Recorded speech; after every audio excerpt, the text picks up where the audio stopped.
Hello and welcome today.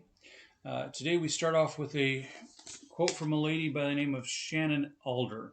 She said this. She said, "In every day there are 1,440 minutes. That means we have 1,440 daily opportunities to make a positive impact." Amen. And so every second matters. It does indeed. Darren, what's our verse for the day? All right, the verse that we're looking at today is Hebrews 12:2. And Hebrews 12:2 speaks, looking unto Jesus, the author and finisher of our faith, who for the joy that was set before him endured the cross, despising the shame, and is set down at the right hand of the throne of God. All right. That idea of Jesus finishing his work here and being in heaven with the Father and one day coming back for us, right? Amen. That's right. Then we were talking about courage yesterday. What more have you got for us about courage? All right. The next topic in line with courage is coping with risk and uncertainty. With the verse that I just shared, Jesus had his eyes focused on the task at hand, and that was going to the cross to pay the price for the penalty of our sins, that he had despised the shame and is now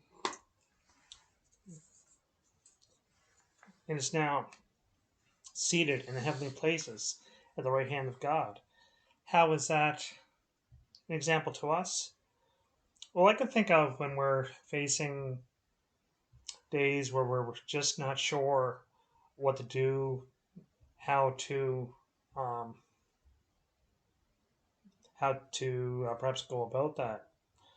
Jeremiah also tells us,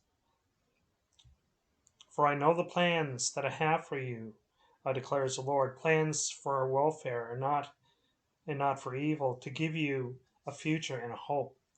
And the key here is that God's plan for us is to give us a future and a hope. If we just set our eyes like Jesus on the task at hand, to trust God and to walk with God, to take His word for what it means, because God, I've heard this quote before, for God says what He means and He means what He says. So we can take with certainty what He is saying and take it to heart and believe it. So when we're faced with those times of risks and uncertainty, let's just go to His word.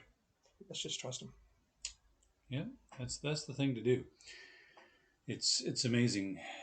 Jesus went through all that he did, all of that, all the challenge of the arrest and the trial and the cross and the beatings and everything else.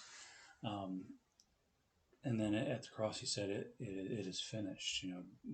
He went through all that because God had a job for him to do. And even through that risk and uncertainty, he was able to do that because he knew that God had a task for him to accomplish, Exactly. that the Father had a task for him to accomplish. Mm-hmm. All right, let's move on to our good news story today. And that today comes from Toulouse, France, where the headline reads, A380 rather completes test flight using 100% cooking oil.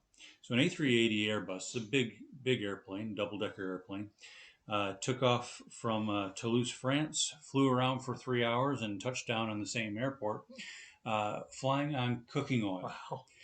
It's what they're calling sustainable aviation fuel. Now I'm not sure what the potential of this is, or if it's feasible long term. But it's a neat idea to be Yeah. able to take the old cooking oil from a restaurant somewhere and use it to power a great big airplane. But that's our good news for today. Is they found at least one way to fuel one alternative way to fuel an airplane. Yeah. All right. Did you have anything else for us today? Well, I guess just thinking along that note, wouldn't it be great if we could do the same thing with the cars and vehicles on the road? Like take things like vegetable oils instead of gasoline and stuff, and power up our machines that way. It probably would be healthier on the environment. You can if you have a diesel vehicle. Mm-hmm.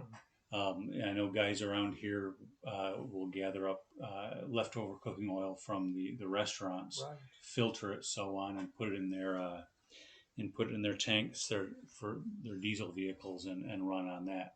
The only problem is the exhaust smells like French fries, so you got to put up with that, I guess. Anyway, y'all have a happy day. Take care.